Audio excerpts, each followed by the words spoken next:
ನಾನು ಯೂಶುವಲಾಗಿ ಅಷ್ಟು ನನಗೆ ಗಿಲ್ಲಿ ನಟ ಆಗೋದು ಅಷ್ಟೇ ತುಂಬ ಇಷ್ಟ, ನೋ ಡೌಟ್. ಯಾಕಂದ್ರೆ ಅಷ್ಟು ನೋಡಲ್ಲ, but sometimes when I get time I watch. But Gilli ನಟ ನನಗೆ ಫ್ರಾಂಕ್ಲಿ ಸೇಯಿಂಗ್ ತುಂಬ ಹಾರ್ಟಿಲಿ ಓಪನ್ ಆಗಿ ಮಾತಾಡ್ತಾನೆ. And fellow with very good heart. ನನಗೆ ಜೆನ್ಯೂನಿಟಿ ಇದೆ, ಎಲ್ಲೂ ಫೇಕ್ ಇಲ್ಲ. ನನಗೆ ಅದಿಷ್ಟ ಹುಡುಗನ. ಎಲ್ಲ ಕಡೆ ಗಿಲ್ಲಿ ಕಡೆ ಸಿನಿಮಾಗಳು ಪ್ರಚಾರ ಮಾಡಿದಾಗ ಮಾಡ್ತಿದಾರಂತೆ, ಗೆಲ್ಬೇಕು ಆ ತರ ಈ ತರ. ಒಬ್ಬ ಒಳ್ಳೆ ವ್ಯಕ್ತಿಗೆ ಅದೇನು ಬೇಕಾಗಲ್ಲ, 100% ನ್ಯಾಚುರಲ್ ಸಿಗುತ್ತೆ. ಅದಕ್ಕೆ ಒಂದು ತುಂಬಾ ಜನ ಹುಡುಕ್ಬೇಕಾಗಿದೆ. I think 100% in that way Gilli Nata is really good. ಅದಕ್ಕೆ ಇವತ್ತು ಅವ್ರನ್ನ ಯಾಕೆ ಇಷ್ಟಪಡ್ತಾರೆ ಅಂದ್ರೆ ತುಂಬಾ ಸ್ಟ್ರೈಟ್ ಫಾರ್ವರ್ಡ್ ಮಾತಾಡ್ತಾರೆ. ಕೆಲವು ಇದ್ರಲ್ಲಿ ಏನಾಗುತ್ತೆ, ಕಂಟೆಂಟ್ಗೋಸ್ಕರ ಮಾಡ್ತಾರೆ, ಬಟ್ ಆ ಕಂಟೆಂಟ್ಗೋಸ್ಕರ ಮಾಡೋದಲ್ಲ, ಜೊತೆಗೆ ಒಂದು ನ್ಯಾಚುರಲ್ ಇನ್ಸ್ಟಿಂಕ್ಟ್ ಇದೆ. ಅದೇ ಇಷ್ಟ ಆಗುತ್ತೆ ಜನಗಳಿಗೆ.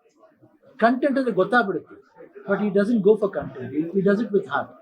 ನೀವು ಬಿಜಿ ಇರ್ತೀರಿ, ಯಾವತ್ತಾದ್ರೂ ನೋಡಿದಿರ? ಯಾಕಂದ್ರೆ ನೀವು ಕೂಡ ಡಿ ಕೆ ಅಲ್ಲಿ ಇದೆಲ್ಲ ನಿಮ್ಮ ಒಂದು ಜಡ್ಜ್ ಆಗಿದ್ದಂತ ಸಂದರ್ಭದಲ್ಲಿ ಗಿಲ್ಲಿ ಆಕ್ಟ್ ಮಾಡಿದ್ರು ಸ್ಟೇಜ್ ಅಲ್ಲಿ.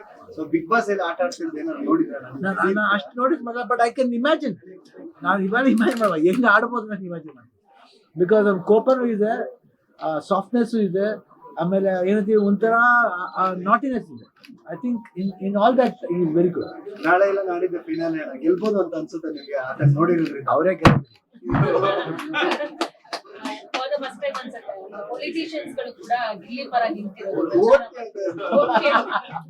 ಗುಡ್ ಅಲ್ಲ, very nice, very nice.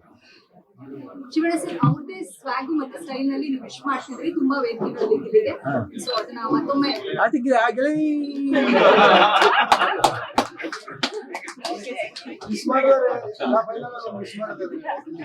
Gilli all the best, 100%.